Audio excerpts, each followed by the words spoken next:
여러분들의 독서 편식을 고쳐드립니다. 다양한 책을 꼭꼭 씹어보는 시간 북구북구. 오늘도 북튜버 이시안 씨, 북칼럼니스트 박사 씨와 함께합니다. 안녕하세요. 네, 안녕하세요. 반갑습니다. 자, 무더위가 푹푹 쪄대고 있는데 그래서 오늘은 특별히 나병 특집, 라디오의 나병 특집을 준비했습니다.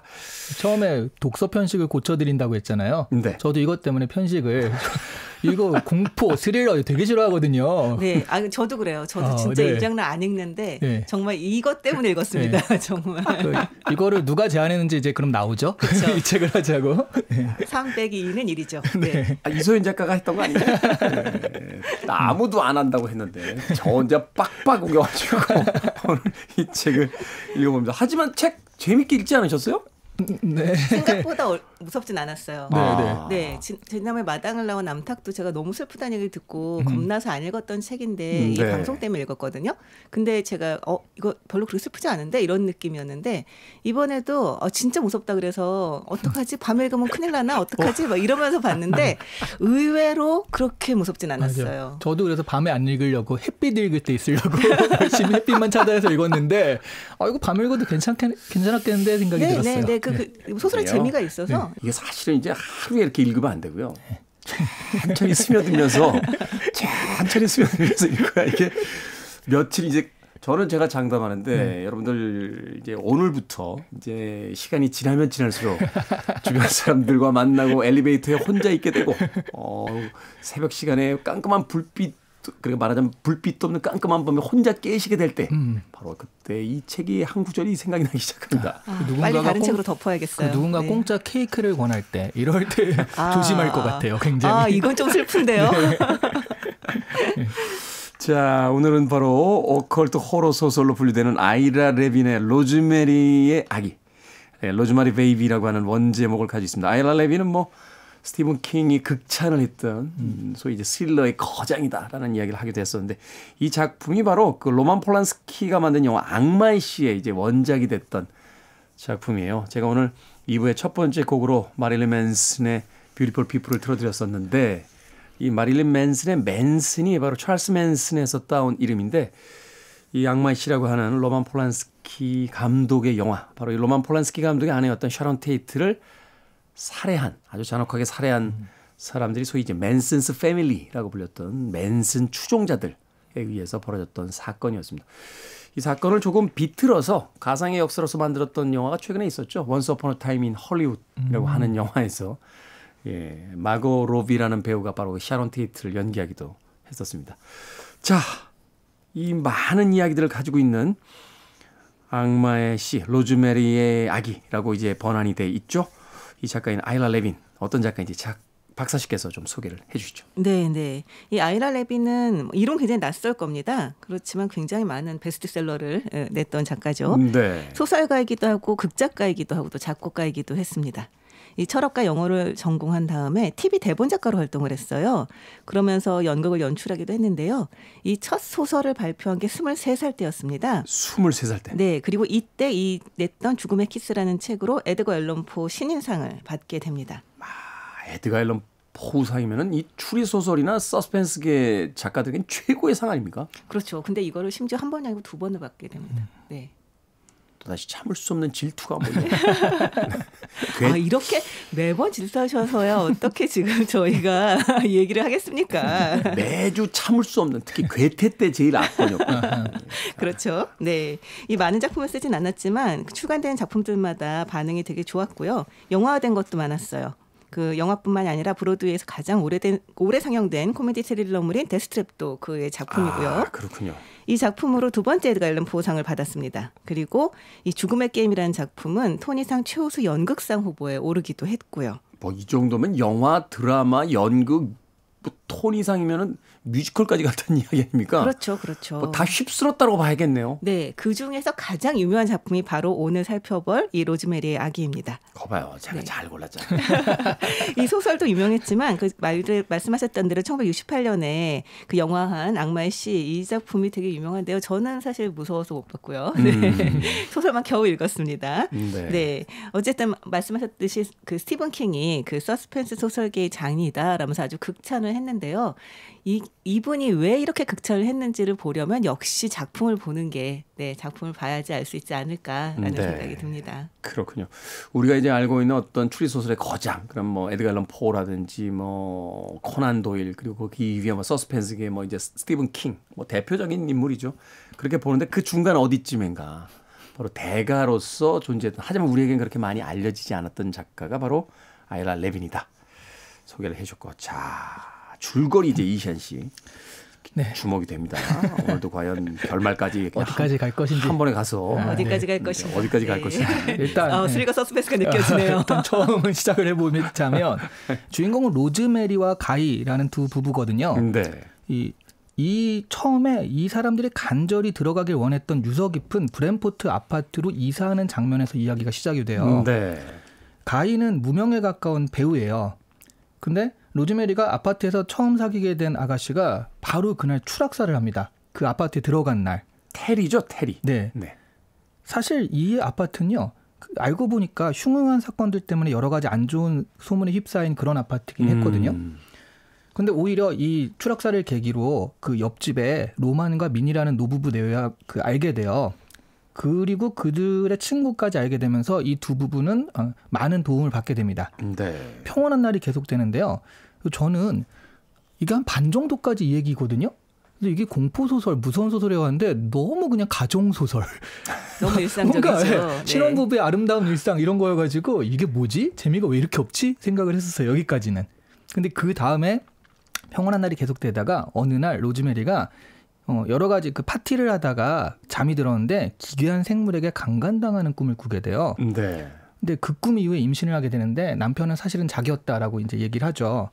오랫동안 바라던 임신이었기에 어쨌든 로즈메리는 여러 이상 징후가 있음에도 애써 무시하고 그 상황을 받아들입니다. 근데 원래 살았던 집의 이웃 사촌이자 아동 모험 소설가였던 해치라는 분이 있었는데 로즈메리의 임신 소식을 알고 왔다가 얘기를 하다가 이거 뭔가 이상한데라는 잘못된 인상을 받게 돼요. 다음날 로즈메리에게 무언가를 알리려고 약속을 했고 만나기로 했는데 해치가 그날 갑자기 원인 불명의 혼수 상태에 빠집니다. 뭔가 자꾸 이상한 일이 반복되는 거예요. 주변에서 무엇인가 자기가 친하거나 무엇인가를 이야기하려던 사람들이 자꾸 하나씩 죽거나 이제 다치게 되는 경우가 생기는 거죠. 근데 이게 임신을 워낙 바랐기 때문에 그냥 애써 무시하고 넘어가거든요. 근데 결국 해치가 죽으면서 남긴 메시지 때문에 로즈메리가 사건의 실체를 알게 됩니다. 그 사건의 실체가 뭐냐라고 하면 여기서부터 위험한데요. 친절한 이웃인 로만과 미니 그리고 여러 이웃들이 사실은 악마 숭배자, 사타니즘이고요. 그들이 자신의 남편과 타협해서 자신에게 악마의 씨를 잉태하게 했다는 사실입니다. 근데 이거 스포일러 아니에요. 왜냐하면 이 영화 제목이 악마의 씨잖아요. 악마의 씨를 잉태한 거 뭐 제목 그대로인데요. 뭐 이미 제목이 스포일러인가요? 그런데 로즈메리는 도망치는데 결국 잡히게 되고 아이를 출산까지 하게 되고요. 근데 그들은 아이가 낳자마자 죽었다라고 하는데 로즈메리는 그 말을 안 믿거든요. 그러다가 그들의 집회날에 몰래 잠입해서 마침내 자신이 낳은 아이를 보게 됩니다. 거기까지. 로즈메리가 이 아이를 어떻게 할 것인지는 조금 이 책에 더 있지만 책으로 2페이지 정도 더 있지만 거기까지만. 사실은 이제 이 책을 고를 때 고민이 좀 있었어요. 이것이 뭐냐면 그 전후에 이제 얽히는 이야기도 앞서 잠깐 그 샤론 테이트와 이 찰스 맨슨 패밀리에 대한 이야기도 했었습니다만 끔찍한 이야기들이 많고 이야기도 사실은 굉장히 무겁고 어두운 이야기잖아요. 근데 이 책에 참 의미가 있다고 저는 생각을 했던 것이 이제 바로 그 1960년대라고 하는 시기의 어떤 그 미국의 어떤 정서라든지 또는 그 어떤 분위기 이런 것들을 읽어낼 수 있기 때문에 최근에 극장가에도 이제 엘비스라는 영화가 개봉을 하면서 1950년대와 60년대 어떤 미국 사회에 대한 어떤 단면들을 보여주거든요. 그런 의미에서 비슷한 시기에 나왔던 이 책을 한번 읽어보는 것도 의미가 있지 않을까 뭐 그런 생각으로 좀 권유를 했던 건데. 그리고 저는 사실 이게 텍스트적으로만 읽으면 진짜 앞에는 너무 평범하고 그 잔잔하잖아요. 그래서 재미가 없는데 콘텍스트적으로, 그러니까 외부적으로 이게 공포 소설이고 굉장히 위험한 소설이다를 알고 읽으면 그 평온한 나날 가운데 한 가지 사건들이 이게 복선이구나. 이게 나중에 이렇게 되는구나 하고 자꾸 쪼이는 맛이 있더라고요. 그래서 사실 알고 읽으면 조금 앞에 것도 재밌게 읽을 수 있긴 해요. 저는 사실 그게 재미있었어요. 앞부분이 그랬다는 게. 왜냐하면 굉장히 묘사가 묘사가 재밌거든요. 그러니까 뭐냐면 아주 생생하게 그 일상들을 보여주잖아요. 그런데 그렇기 때문에 아주 평범한 이웃, 아주 평화로운 나날, 그런 일상과 그 뒤의 사건, 아주 비현실적이고 도저히 믿을 수 없는 어떤 사건이 굉장히 딱 대비가 되거든요. 네. 그러면서 사실 우리 같은 경우도 우리의 일상도 사실은 별로 그다지 그런 위험에 노출되어 있지 않고 악마 숭배자를 만날 일은 없고, 그리고 가끔 공짜 케이크도 먹는데, 예. 그런데 이런 모르죠. 일상이, 네. 그건 모르죠.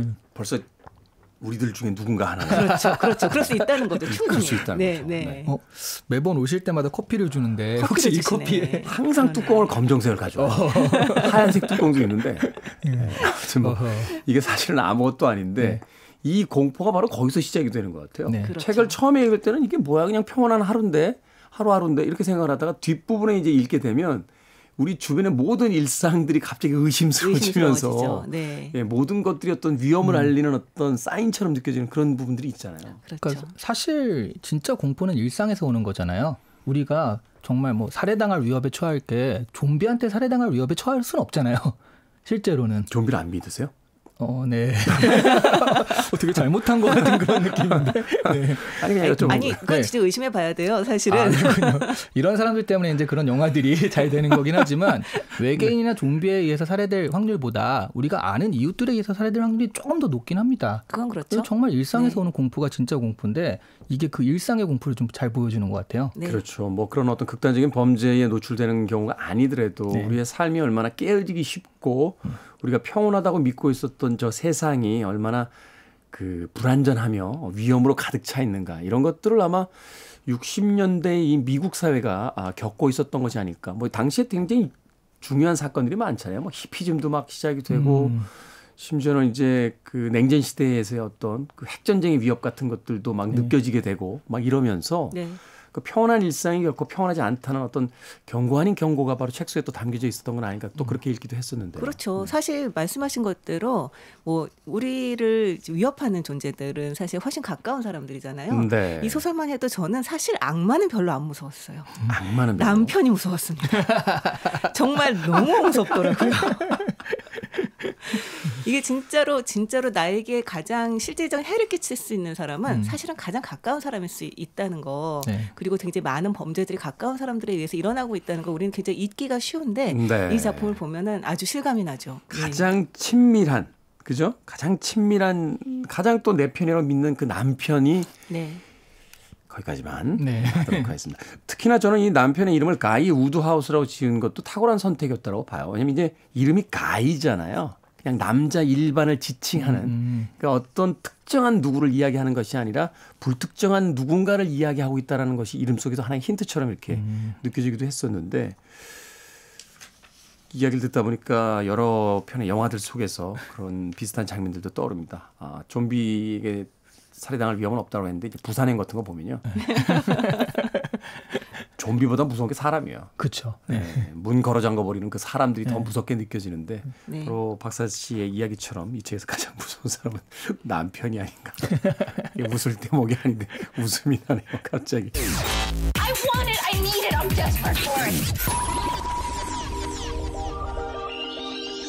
Okay, let's do it. 김태훈의 프리웨이. 빌보드 키드의 아침 선택 KBS 2라디오 김태훈의 프리웨이.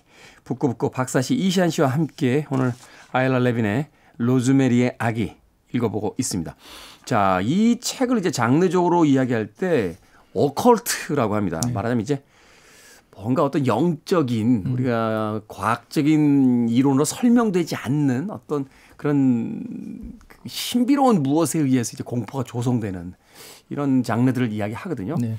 어떻게 읽으셨어요? 이런 장르들이 갖는 어떤 흥미라든지 네. 장르의 특징 혹은 또 이것이 또 유행했던 시기 같은 것들이 또 있으니까. 네. 오컬트는 일단 제가 한국인이어서 그런지 그냥 재밌기만 해요. 아 그래요? 네. 이게 오컬트가 원래 기독교나 유대교의 영향을 받아서 있는 거잖아요. 비슷한 작품 중에 왜 오맨 있잖아요. 오맨. 네. 이렇게 머리를 이렇게 아이의 머리를 깎고 보니까 666 이렇게 막 쓰여져 있고. 그러니까 이게 사탄이라는 말 자체가요.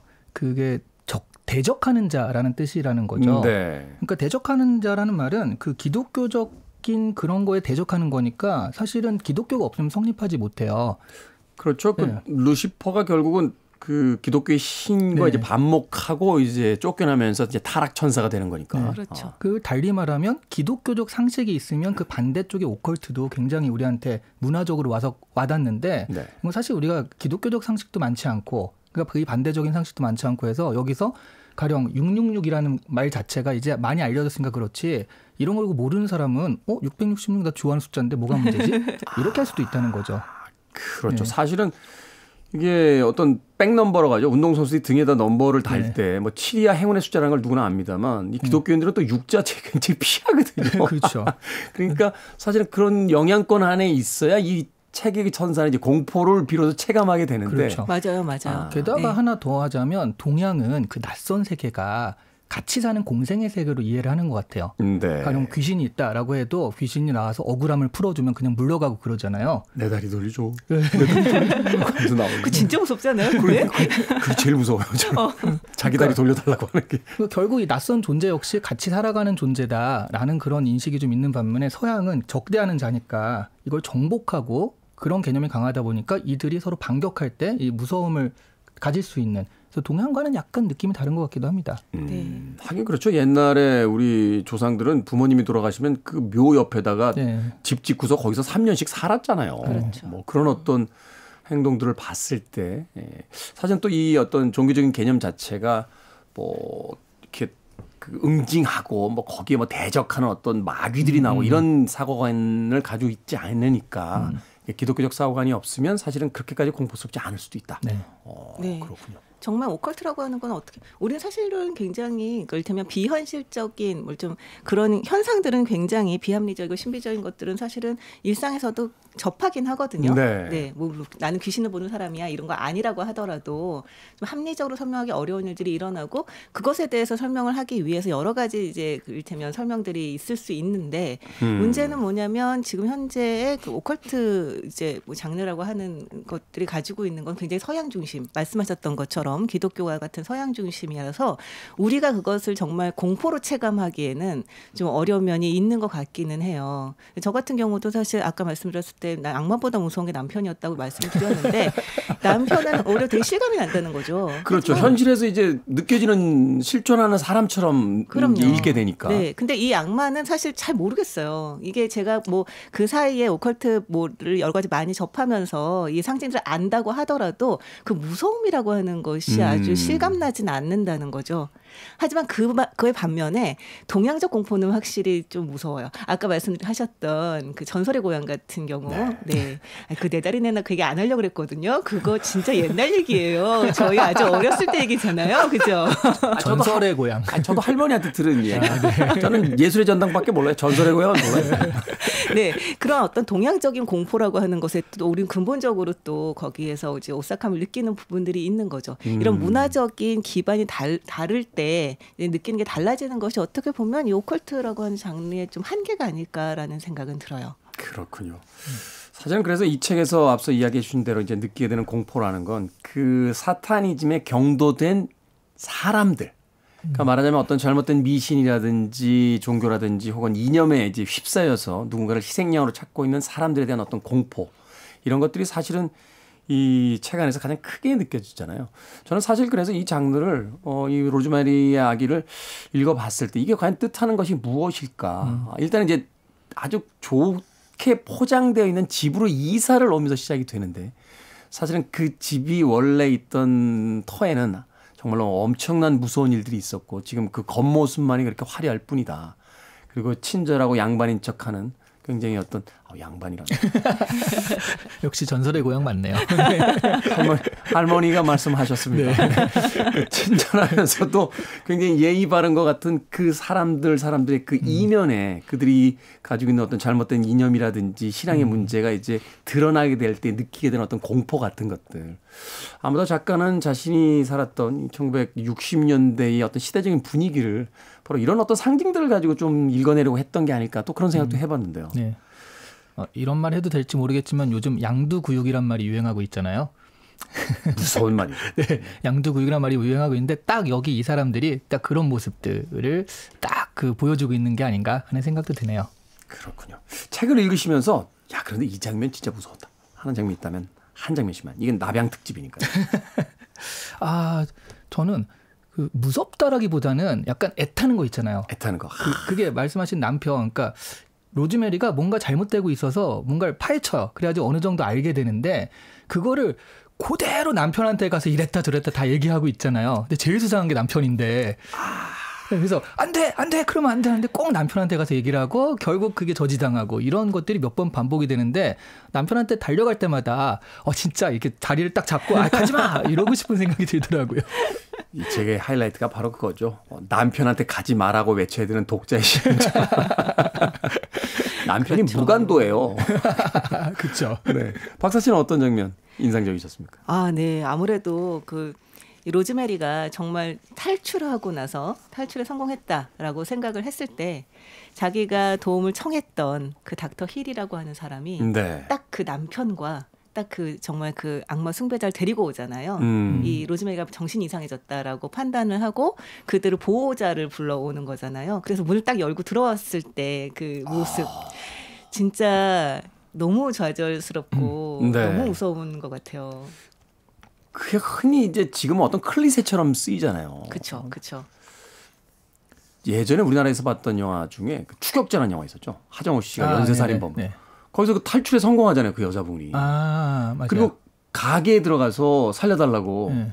가게에서 이 경찰에다 신고해 줄게 전화를 거는 순간 하정우 씨가 그 가게로 들어와요. 그 장면 섬찟하거든요. 이 로즈마리의 아기에서도 지금 말씀하신 것처럼 드디어 됐다라고 생각한 순간 문이 열리면서 가장 무서운 사람들이 들이닥칠 때. 근데 그게 진짜 무서운 점이 뭐냐면요. 이 로즈메리가 자기가 도움을 청하기 위해 설명을 하잖아요. 닥터 힐한테 이 상황이 어떻게 된 거고 나는 왜 도망쳐야 되는데 설명을 하는데 독자가 듣기에도 너무 정신 나간 소리인 거예요. 그러니까 닥터 힐을 뭐라고 할 수가 없어요. 이게 정말 너무 이상한 얘기거든요. 제가 만약에 일상적인 상황에서 누군가 나한테 도움을 청하면서 이런 얘기를 했다. 그럼 저는 당연히 경찰에 신고를 하던가 아니면은 내가 아는 사람한테 신고를 할 것 같아요. 이 사람은 정신이 이상한 사람이야 라고 생각을 하겠죠. 100%의 확률로. 하지만 여기서는 그게 진실이잖아요. 그렇죠. 그러니까 이게 진짜 무서운 점이 아닌가. 세상에 나만 이 진실을 알고 있다는 거. 네. 다른 이들은 이 진실을 믿지 않는다는 거. 그 상황 자체가 이 여주인공과 독자에게는 가장 공포스러운 순간일 수 있다라고 이야기를 해 주셨습니다. Free your mind. I want to break free. Are you free? I'm free. Sweep the freeway. Riding on the freeway. Freeway. 빌보드 키드의 아침 선택, 김태훈의 프리웨이, 북칼럼니스트 박사 씨, 북튜버 이시안 씨와 함께 오늘 북구북구 로즈메리의 아기라는 책 읽어보고 있습니다. 자, 이 책에 대한 이제 정리를 좀 해야 될 것 같습니다. 등장하는 인물들 중에서 뭐 여러분의 어떤 캐릭터들을 이제 묘사하는 방식 같은 것들이 굉장히 인상적입니다. 특히 이제 아주 친절한 이웃이었다가 갑자기 이제 돌변하게 되는, 그리고 서서히 어떤 공포를 만들어내는 주변 사람들의 이야기가 있고, 또 이 브랜포드 아파트라고 하는 하나의 건물 자체가 저는 사실 이전에 읽었던 어셔가의 몰락처럼 그 다 허물어져가는 어떤 그 고성의 어떤 기괴함 같은 것과 맞물려 있어서 굉장히 어떤 섬찟한 이미지를 떠올리곤 했는데, 그런 어떤 묘사적인 부분들에 있어서 좀 설명을 또 해주시죠. 저는 이제 브랜포드 아파트가 뉴욕 한복판에 있다는 것 자체가, 그러니까 대도시 한복판에서 지금 악마가 잉태되고 태어난다는 얘기잖아요. 그렇죠. 그런 것들이, 근데 또 생각해 보면 대도시니까 이런 비밀주의가 가능하지. 익명이 이제 보장이 되는 공간들. 농촌 공동체 사회에서는 누가 어디 갔대더라 금방 소문나고 그러니까 네네. 갈 수가 없어요. 네. 제가 예전에 그 조그만 소도시에 사시는 분한테 이야기 들었는데 네. 연애를 못 한대요. 왜요? 연애하면 결혼해야 돼요. 이 동네에선 어떤 남녀가 2번 만나면 결혼해요. 그래서 여기 어떤 나름의 어떤 애환이 있구나 이런 생각을 했던 적이 있는데.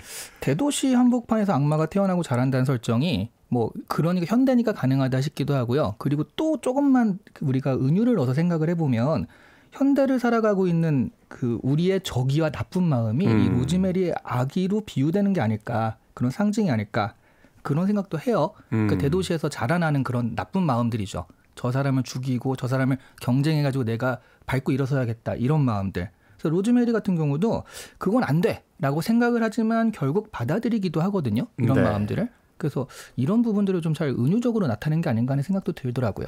네. 그렇군요. 사실 저는 그 브랜포드 아파트가 아주 음침하거나 기괴하게 묘사가 됐을 거라고 생각을 했거든요. 네. 읽기 전에 그 이미지가 그랬었는데 굉장히 좀 매력적으로 그려졌어요. 이 누구나 가서 살고 싶어하는 그런 맞아요. 그 소위 맨션이잖아요. 그렇죠. 낡은 곳은 뭐 낡았다고 얘기를 하기도 하지만 어떤 면에 매력적이면 또 그대로 묘사를 하고 있잖아요. 부엌도 되게 넓고 뭐 싱크대도 되게 이제 크고 천장도 되게 높고요. 그리고 소용돌이 조각을 새긴 흰 대리석 벽난로도 있고. 네. 저라도 사실 이런 기회가 있으면은 방도 4개고. 네. 사실 그 부부가 이 집에 들어가겠다, 아파트에 들어가겠다 했을 때 이제 허치라는 사람이 말렸지만 네. 본인들은 이제 그래도 뿌리칠 수 없는 매력적인 공간이다라고 하고 들어간 거니까. 그렇죠. 그런 묘사들을 굉장히 잘했던 것 같아요. 그런데 그런 공간이 바로 악마의 공간이었던 거잖아요.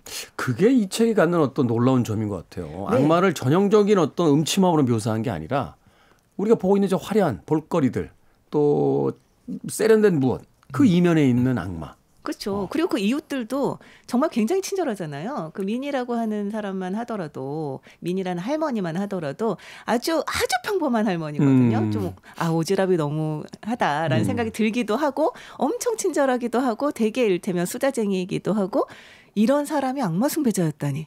이런 것도 사실은 나중에 약간 반전으로 느껴지거든요. 네. 그렇죠.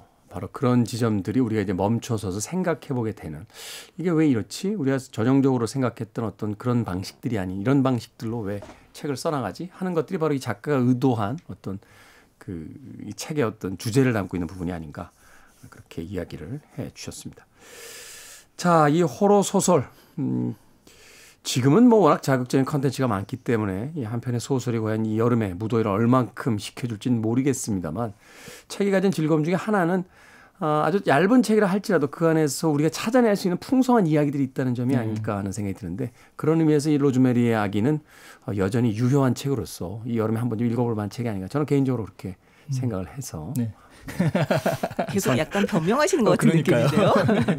아름답게 마무리하죠. 네, 아름답게. 변명 안 하셔도 돼요. 재밌었습니다. 네. 아니 또 애청자분들도 읽어보실 분들이 있으니까 그럼요. 혹시 몰라서 미리 네. 이제 단도리를 하시는 것 같습니다. 그리고 어쨌든 저는 이걸로 독서 편식을 약간 고쳤습니다. 네. 저도 약간 편식을 하는 맞아요. 편인데, 네, 그렇죠. 고쳤습니다. 네.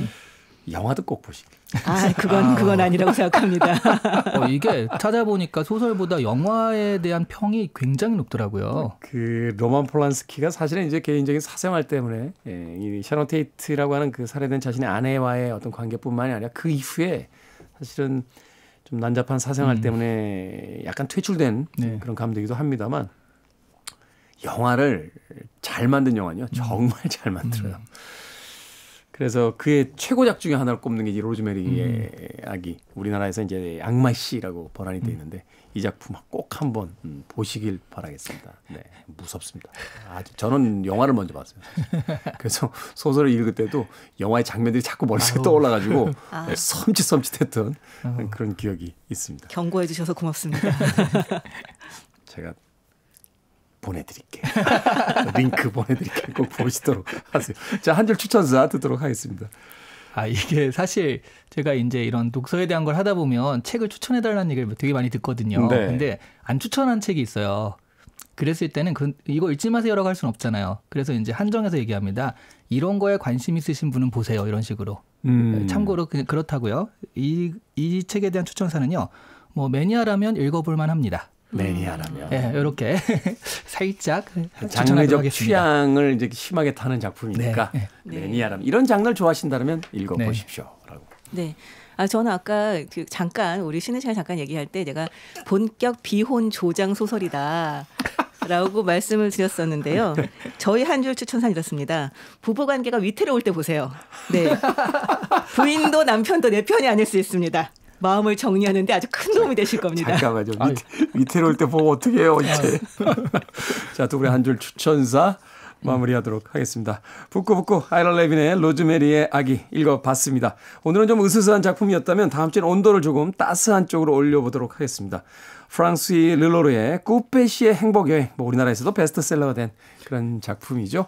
이 책 읽어보도록 하겠습니다. 북튜버 이시안 씨, 북칼럼니스트 박사 씨와 함께했습니다. 고맙습니다. 네, 안녕히 감사합니다. 계세요.